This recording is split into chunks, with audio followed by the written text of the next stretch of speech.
Hola, buenas tardes. Estamos en Rosario a las 18:30 del día 30 de mayo del 2019.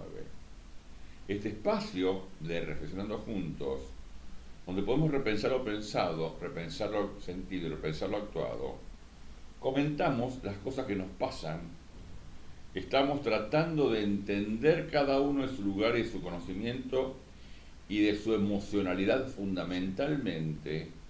¿Qué sentimos? ¿Y cómo nos paramos ante esta realidad tan complicada? Siempre digo lo mismo, pero a medida que se acercan las elecciones, va a ser cada vez más complicado, porque están todo el mundo trabajando, digamos, a nivel energético o esotérico en los chakras inferiores. Es decir, los chakras de la emoción es el chakra solar del estómago y los chakras sexuales. Entonces, todos los medios de comunicación, es decir, todos los Durán Barba de todos los partidos, trabajan direccionado a eso. Entonces, estamos todos muy sensibles ante los estímulos. Con Víctor estuvimos conversando un poco para combinar algunos temas y también a nosotros nos pasa. Entonces, tenemos que tratar de reflexionar cada vez más y cada vez más fuerte y darnos el tiempo de pensar y de escuchar al otro. Y no de escuchar para rebatirlo, sino de escuchar para aprender del otro y poder intercambiar conocimiento y no querer vencer la discusión porque necesitamos aseverarnos nosotros, cada uno, ante sí mismo en lo que cree. Y quiere reconfirmar en lo que cree y no se da cuenta que siempre es una creencia. Como hablamos la vez pasada, y no es un razonamiento. El razonamiento, en última instancia, lo que hace es justificar la emoción que tenemos. Bien. Entonces, antes de entrar en el tema de hoy, vamos a conversar un poco, yo quiero conversar de dos cosas que escribí en FaceTime y tiene que ver con cómo son las respuestas automáticas, que tienen que ver con eso que hablamos recién. Yo escribí algo así como, la gente, los periodistas y los funcionarios generalmente dicen, el paro del día miércoles de ayer 29 no sirvió para nada. Entonces, a mí se me puse en Face, a mí se me ocurre pensar, si el paro no hubiese realizado y seguimos trabajando, algo iba a cambiar. Entonces puse, Einstein diría, si hacemos más de lo mismo, vamos a recibir más de lo mismo. Es decir, yo no estoy en contra del paro o a favor del paro, no hablo de eso, hablo de cómo cada uno, depende de qué lugar está parado, dicen, o el paro no sirve para nada, pero no se pone a pensar que sin el paro y todo el mundo laburando tampoco mejoraba la situación. Ni una cosa ni la otra. Hay que buscar otras alternativas. Y ahí está la parte de ser creativo, de abordar de otra manera el paro. Y lo más gracioso es que me pasó que hablando con gente, digamos, que tiene una composición económica un poco mejor, profesionales, empresarios, me decían, el paro está todo mal. Y cuando yo le decía esto, se enojaban. Y con la gente más obrera, digamos, más socialista, me decía, ¿cómo vas a decir que el paro no sirve para nada? Ninguno pudo leer exactamente lo que yo ponía, que era mostrar cómo uno se ponía y se aseguraba o se acendraba en lo que ponía. La otra cosa que puse es, yo estuve en varios, digamos de mis 19 años, 20 años que tenía facultad, y entré sin facultad en la época del proceso, o sea, entré en facultad en 66, lo comento. Así que viví, y psicología lo hice a partir del 78, 70, también, sin el Claro, las proceso, la dos. segunda facultad. Siempre estuve en la época del proceso, siempre fui un tipo, no sé si activista, pero observador y metido, curioso, metido, metiche, como dicen las viejas. Y estuve en unas situaciones, digamos, fáciles, difíciles, complicadas, de todo. Pero lo interesante es que yo, cuando vi este paro, observé y dije, acá falta algo. Y no me daba cuenta qué es lo que faltaba. Y me di cuenta que faltaba la columna de universitarios. En la época nuestra, los universitarios salíamos a la calle con, dentro, no de los gremios, sino como universidad, alumnos universitarios, digamos, implicados, comprometidos con la realidad social. Pero el proceso enseñó que a la universidad se iba para estudiar, no para hacer política. Eso me acuerdo. Y aparentemente la mayoría de los estudiantes universitarios aprendieron la lección. O sea, van a estudiar, no están como separados. Es más, en la época de Perón decía alpargatas o libros. Alpargatas y libros no. Y después había otro que... Lo hicieron en los 70 también, ¿eh? Exactamente, pero en el 66, 77, 78, cuando podíamos marchar juntos, estudiantes y obreros, claro, fue una conquista para todos. Y había un cántico que era estudiantes y obreros nunca serán vencidos. Claro. Había todo un cántico especial que seguimos todos juntos. Unidos y adelante era. Ese era así. Esos son los cantos. Quiero hacer una acotación nomás. Dale. Justamente en este paro coincide con el cordobazo. Y la gente de la izquierda que fue reprimida. Primero fue Rosariazo, loco. Claro, pero, y después fue cordobazo. Bueno, pero el cordobazo fue justamente el día del paro, sí, el 29. Y el fue del 10, 12. Claro, pero te voy a mostrarlo porque en el acto, fíjate vos, de la izquierda, lo que podía ser, bueno, ya en cierta medida ya es más formal, no es la revolucionaria, sino es la integrada al sistema capitalista, pero contestataria, y es como que los disertantes trataban de impulsar a sus seguidores para que recuerden aquello, y se ve que no hubo mucha respuesta. Y en la reunión de la CGT también, y de todos los otros grupos, también se habló al pasar, como si fuera una anécdota histórica. Esto significa lo que vos decís. ¿Qué distancia nos separa justamente el movimiento, esa efervescencia de querer luchar por algo y tal vez coincidir en cierta medida tibias reformas para ver si seguimos adelante? Si para que nada cambie. Claro, bien gatopardista. Pero fíjate que no solo Argentina.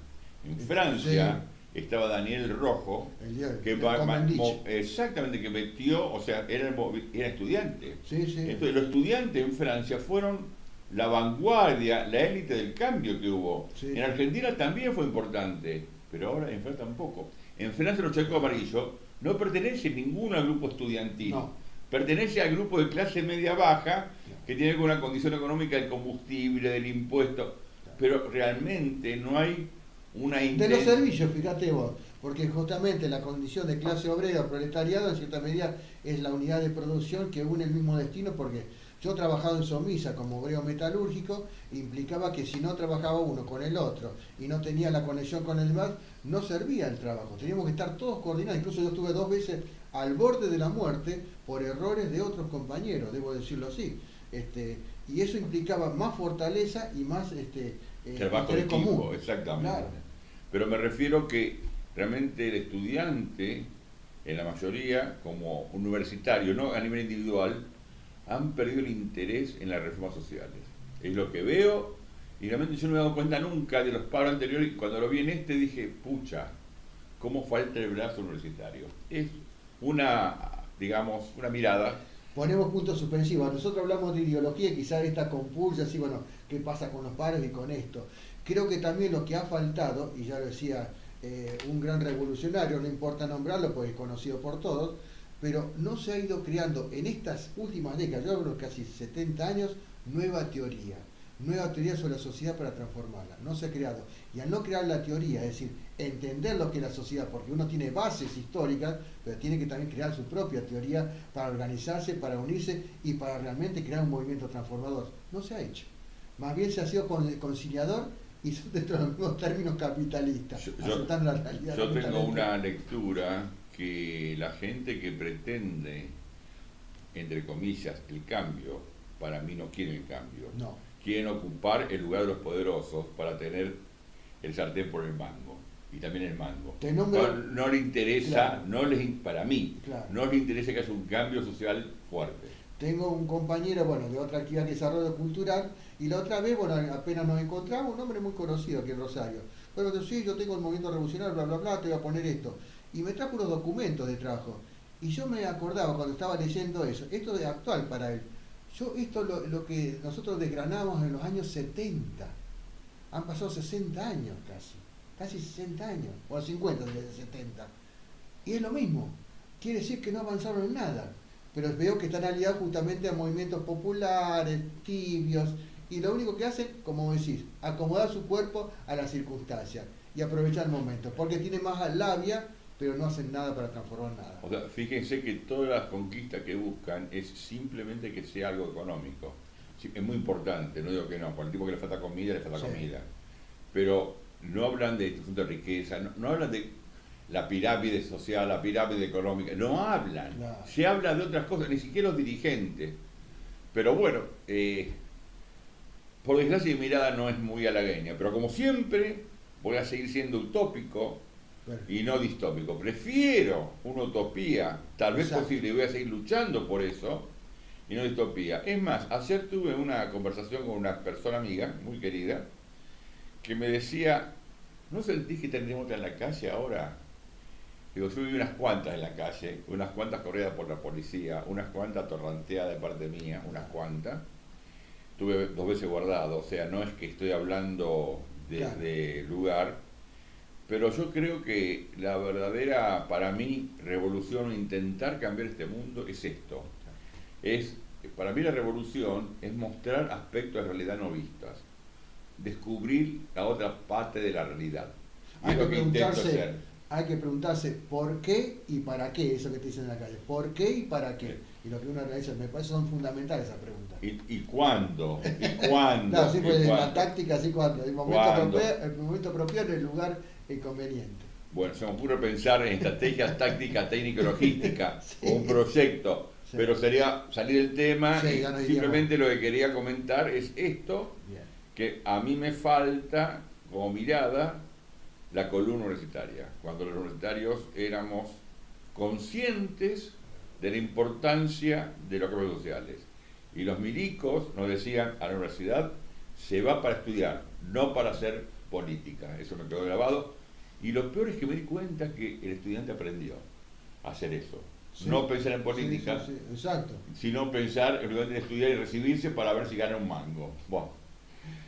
En fin. Y te lo dice un universitario, yo no soy un tipo que lo digo desde afuera, Claro, o sea, lo vivimos pertenezco a esa clase de Exacto. universitarios. Bueno, vamos a hablar un poco, el programa anterior que hablamos de moral, justo que habló mucho Víctor sobre todo esto, fue escuchado, fue ponderado, hay, como siempre, cosas que gustaron, cosas que no gustaron, y ahora me toca un poco más a mí para poder terminar o poder comenzar a devolver la temática. Y yo voy a hablar de moral ética. ¿Vos querés decir algo más de lo que hablamos antes o no? ¿De esto que veníamos charlando? Sí. No, me quedó nomás flotando también, porque decir, bueno, en las épocas duras, sí, donde estábamos realmente sin democracia formal, así, bueno, se hablaba, y por algo será, decíamos. Y otro decía, y a mí no me pasó nunca nada. Yo me portaba bien, por eso nunca me pasó Claro, nada. y eran de la edad nuestra, y yo siempre he pensado después en sus hijos, y ahora quizás por la edad que tenemos hasta en sus nietos, ¿qué herencia habrá quedado? Espero que hayan pensado distinto, o cómo lo mirarán los padres, o los abuelos ahora. Uno se cuestiona todo eso, porque en este movimiento algo de eso ha sucedido, porque si no, no estaríamos viviendo así. Indudablemente, indudablemente. Pero lo que pasa es que, bueno, no quiero, No, pero sí. vamos a Vamos acordar a acá. el bien y el mal, moral y Bueno. ética. Porque tiene que ver esto, Exacto. fundamentalmente para entender cómo pueden cambiar algunas cosas o pueden no cambiar y hacer como que cambie para que nada cambie. Entonces, moral ética, legal y justo es lo mismo, similitud y diferencias. ¿Son valores absolutos? ¿Son relativos al tiempo y al espacio? La banalidad del mar, al decir de Hannah Arendt, ¿qué significa esa acepción profunda? El bien y el mal son valores ontológicos, es decir, pertenecen a la esencia del ser. ¿Son valores espaciotemporales? ¿Son permanentes o son mutables? ¿Es lo mismo en diversas culturas, esos valores? ¿Qué es lo común en todas las culturas? Esto lo planteaba también Kant, cuando decía que lo bueno es una categoría universal, solo para algunos casos, algunos pocos. Él hablaba de esa diferencia de algunos pocos. ¿El mal existe o es una ausencia del bien? Es decir, es como preguntarse si la oscuridad está o es una falta de luz.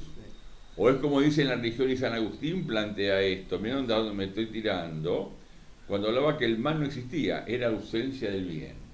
Claro. Es más, planteaba San Agustín, en su momento, me estoy recordando ahora, que lo bueno estaba en el alma y lo malo estaba en el cuerpo.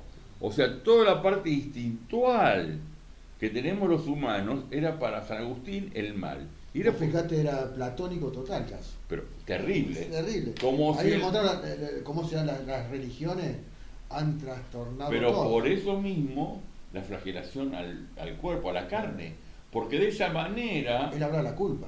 lavaba la culpa y podían elevarse para estar con el bien. Estoy hablando de las iglesias.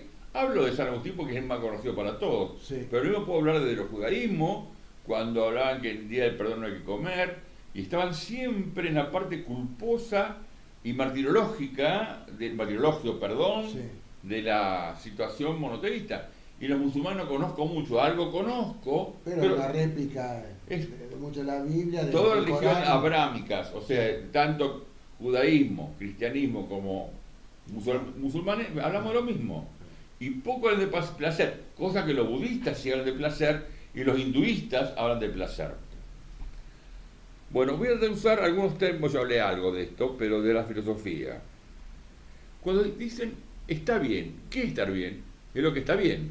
Es decir, le es muy difícil a la gente poder, porque uno define algo, tiene que buscar una categoría superior que lo pueda definir y que lo pueda encuadrar y que lo pueda absorber. Pero arriba de bien no hay nada. Entonces nadie puede definir el bien salvo el estar bien. Claro. O sea, hay una redundancia, no hay forma de definir el bien, es un estar. Una tautología parece. Exactamente, esa es la palabra. Casi naturalmente, todos evaluamos las cosas como buenas o malas, naturalmente buenas o malas. El avance tecnológico modificó estos conceptos porque el bueno y lo malo tiene que ver con las situaciones concretas de vida. Tenemos un ejemplo concreto hoy. Hay un señor médico, pediatra, en el sanatorio Garraham, lo habrán leído en los diarios o en la televisión, que era un tipo muy simpático. Yo lo vi en alguna entrevista a la persona esta, Sí. muy simpático, muy entrado, muy explicando. Y Seductor, digamos. esa palabra, Claro. muy seductor. Y se dedicaba a la paidofilia Terrible. por él y aparentemente como negocio. No es que me pongo en esto o me acendro en esto para justificar, pero es una persona increíble. Dicen que había médicos y enfermeras o enfermeros en el sanatorio Garraham que cuando estaban en las cámaras lloraban de la vergüenza. Fue un compañero de 25 o 30 años y era un jefe, era reconocido como un gran médico y era paidofílico en el Garraham, que es el sanatorio o hospital que en Buenos Aires, lo más grande que en Argentina, para niños. Por eso el tema ética y moral es tan difícil de definir. Porque mucha gente plantea lo que charlamos la vez pasada con Víctor en el programa anterior, cuando él hablaba que la ética es de los niveles superiores de espiritualidad. Cuando hablo de la dignidad de vida, o sea, la condición de la vida, lo pongo hasta Ya como lo único. dijiste, ya lo dijiste. No, por el perdonar. Pero sos terrible. Y yo planteaba que no, que para mí la ética tiene que ver con categorías individuales y personales, y la moral es espacio-temporal que tiene que ver con sociedades. Y ponía el ejemplo que pongo siempre cuando hablo de esto, que matar siempre puede ser malo, pero si en la guerra no mato, cuando me manden a la guerra, tengo que matar o morir, porque si no soy inmoral. Es decir, por eso la moral es una costumbre social, o sea, es una forma social de comportamiento que tiene que ver con la conducta individual. En la conducta, que no es comportamiento, hay una diferencia, es donde se ve la ética. Porque este señor aparentemente, para la sociedad, el doctor él era un tipo desde la moral muy correcto, pero éticamente era un gran truán, una gran basura. Sí, sí. Y hay mucha gente, eso lo plantea interesante, también Hermann Hesse, en su libro, que lo nombro mucho porque es un libro que me pegó mucho en su momento y todavía lo sigo usando, Hermann Hesse. ¿Demian o no? Demian. Y también Schopenhauer. Cuando él planteaba que alguien puede hacer toda la vida algo correcto, ser permanentemente, cumplir los mandamientos morales sin ninguna duda. Más, sin embargo, es un perfecto truán. Claro, sí, sí. Porque no tiene ética. Sí, sí. ¿Me explico? O sea, ahí vamos a dándonos cuenta cómo se puede ver desde lo moral o lo ético diversas situaciones. Pero hay una diferencia. Yo mostré la otra vez la parte de la época victoriana. La hipocresía, bueno, el tapar los mandatos implicaba una moral, pero iba por ahí contra la ética y bueno, y tomamos el caso de Oscar Wilde, podemos tomar que Virginia Woolf. Un montón. Yo lo más bien literata porque la gente, el creador, el artista, el que busca mayor libertad. El otro es más aferrado al prejuicio a quedar en la sociedad atrapado. Entonces acepta todo bien. Por eso mismo es lo que dice Germán Hesse, que uno puede hacer todas las cosas que mandan los mandamientos normales para la común de la gente, pero no es ético, es un gran truán.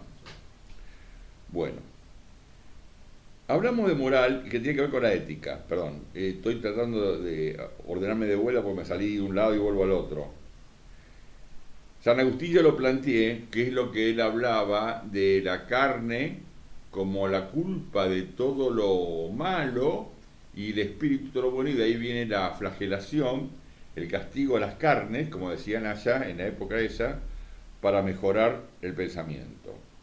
Entonces no es que el bien y el mal no pueden coexistir. Es interesante esto.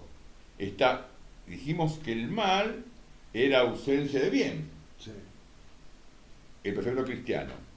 Pero acá apareció un señor muy loco, que es Demián, también con Germán Hesse, cuando planteaba en su libro el amigo, no Siddhartha, el Abraxas. El Abraxas, el Dios único, que tiene el bien y el mal dentro de sí mismo. Entonces coexisten el bien y el mal.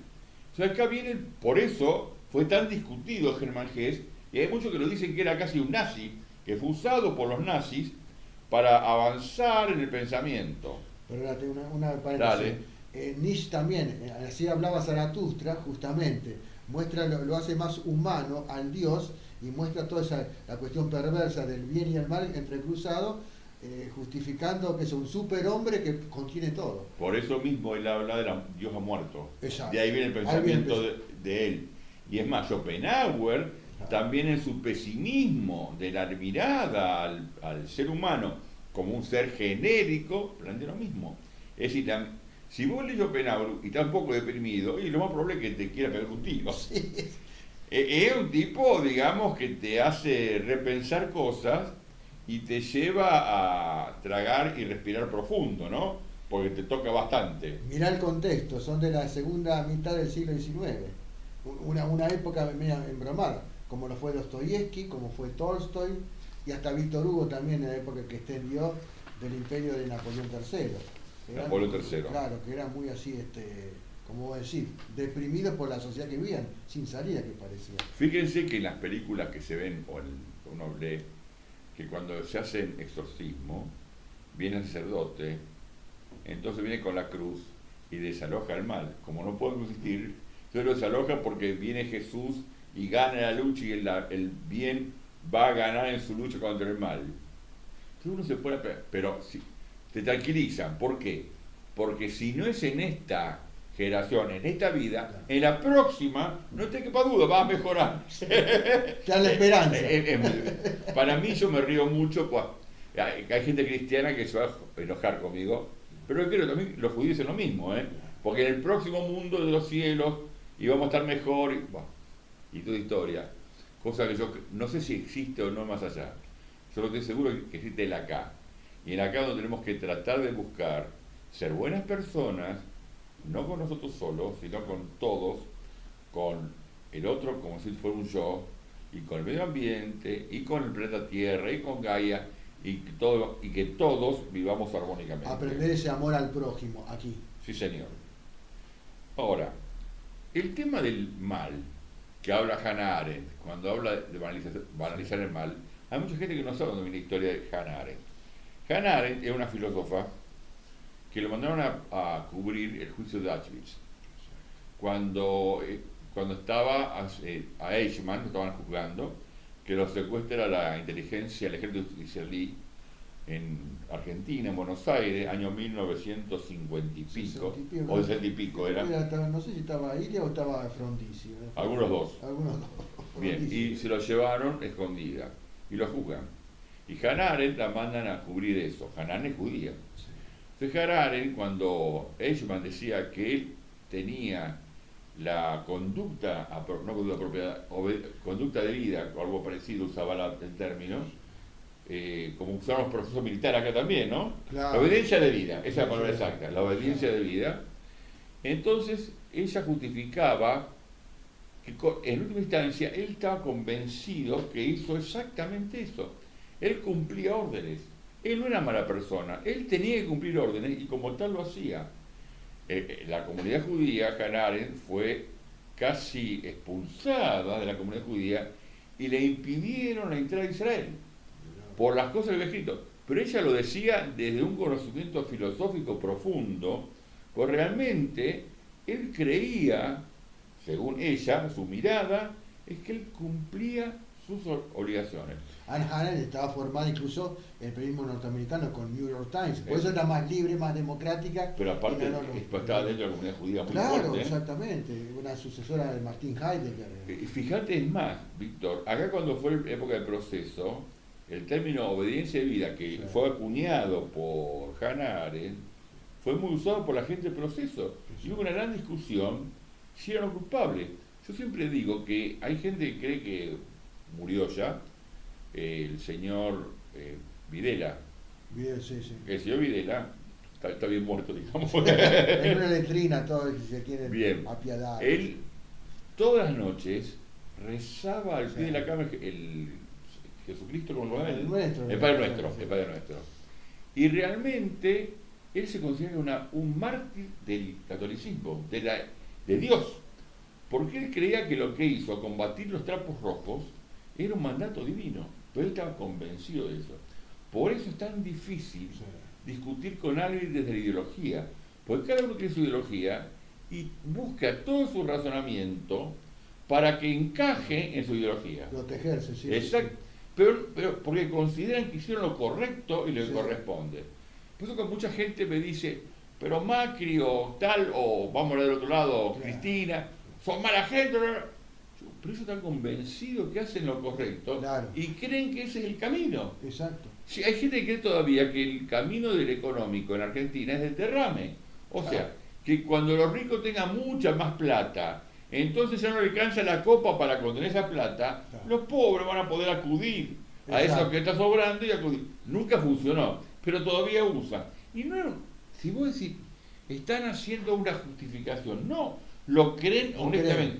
Lo creen honestamente. Sí, sí, sí, sí. Los economistas que acompañan, los filósofos que acompañan Claro.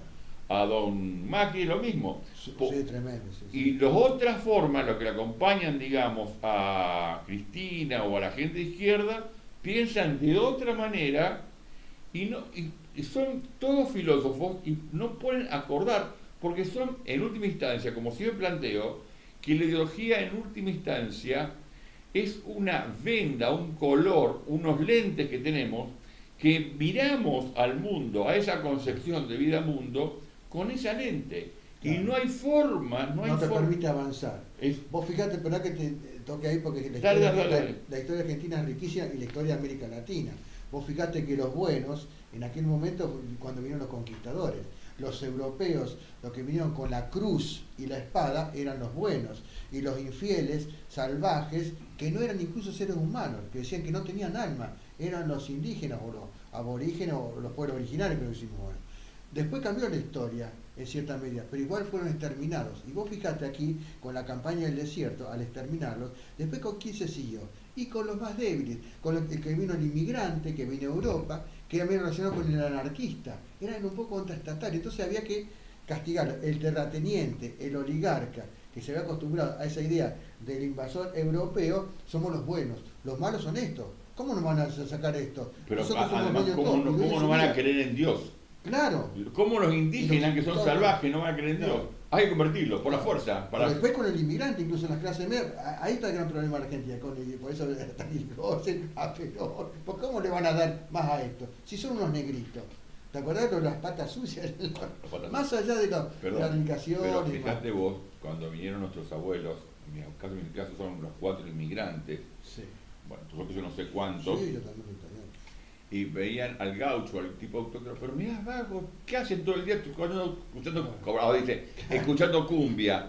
Mirá, nosotros trabajamos y escuchan cumbia. Tomando alcohol, viste, así de. Es muy difícil poder compaginar y entender a otros de su lugar. Sí. Entonces venían acá y tanto los italianos, los españoles, Sí, sí. los rusos, los árabes, los judíos, se apropiaban de las cosas que los negritos no aprovechaban. Claro, claro. Y después lo avasallaban en su... Y así fue nuestra... Por eso cuando me dicen a mí, los inmigrantes vinieron a ser patria. No. Voy a sacar el cuero. Sacarse el hambre. Claro. Y apropiarse lo que más podían. Claro, Por eso veían la bandera de su país originario y era más importante que la bandera argentina. Pero Claro, bueno. yo que vengo de la italiana vi que todo tiene un alma de Mussolini. Si yo también tuve el alma medio fascista, venimos todos Mussolini. Por igual. eso cuando se hacen las fiestas de las comunidades, Claro.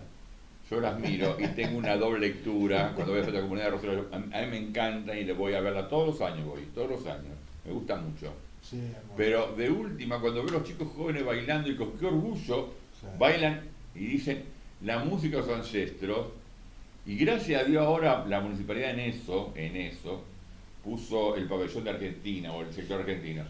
en la cual hay toba, indígena, y antes no estaba eso al No, principio. no. Recién ahora me parece un gran avance de la mirada social. Claro, Bueno, tú sabes. Pichón, estamos en el tiempo. ¿Querés agregar algo más? Bueno, que esto, el bien y el mal da para mucho. Y yo estoy de acuerdo con vos que el bien puede estar de un lado o de otro. No es ontológico, sino que es cultural, es decir, social. Históricamente se va marcando. Y que El puede- que tiene el poder es el bueno, el que no lo tiene es el malo. Exacto, pueden, Socialízame. y pueden coexistir. Y puede- Tanto el que, porque siempre la relación es a 4 vías. Amo, me ama o odio, amo, Claro. bueno y malo el otro. O sea, va y viene un canal a 4 vías, no a 2 vías. No que el bueno está a un lado y el malo está en No, otro. no. Todos somos buenos y todos somos malos y hay que trabajar sobre cada uno para entender este proceso y empezar a desalojar o controlar esto malo que todos tenemos, Claro. y que a veces lo proyectamos en nosotros. Y te digo, malo viene de malé, del latín, y lo tomaban incluso hasta los germanos, lo tomaban en ese sentido, usando ese término, para ver a los plebeyos los que eran esclavos. Y bueno, viene de bon, que significa también el noble. Ese más bien viene Exactamente, exactamente. Fíjate vos, ya está una raíz histórica importante tomarla en cuenta. Que tenemos una raíz histórica que siempre hay que analizar, porque lógicamente nos ayuda a pensar todos estos términos que son fundamentales. Estamos hablando de la ética, la moral, el bien, el mal, y bueno, ya estamos. ¿Listo? Bueno, como siempre se puede comunicar con nosotros, jgerman@fivertel.com.ar o en Facebook por mensajes de texto o mensaje público privado, y si no, por celular o WhatsApp 156-382-997. Quiero hacer una aclaración que también puse en Facebook, me olvidé, en Face, que tiene que ver con donar a instituciones de bien pública, utensilios de cocina. Tengo varios escritorios, tengo varias mesas y sillas, computadoras viejas, que algunas pueden funcionar, máquinas de escribir eléctricas que funcionan todas, un fax, salón, digamos, una biblioteca, libros jurídicos. Tengo mucho material y con mucho gusto los quiero donar a instituciones de bien público. Y que sea comprobable que sea instituciones de bien público. No quiero que nadie se apropie de algo a nivel particular, sino que sean comprobables instituciones de bien público. Ya hay vecinales. Si no pido la parte legal formal, sino que puedan comprobar de alguna manera que van a ir para gente o merenderos que necesitan sillas, hay. Y estoy dispuesto a donarlo. Lo único importante es que se comunican conmigo por WhatsApp y que vengan a retirarlo al lugar. El lugar es 27 y Moreno, o sea, no es lugar lejos y ahí para estacionar tranquilo. O sea, pueden ver y conversamos con mucho gusto, mientras sea útil para gente comunitaria, a nivel comunitario, estoy dispuesto a hacerlo. ¿Listo, Víctor? Listo. Hasta el próximo programa, muchas gracias y nos estamos viendo.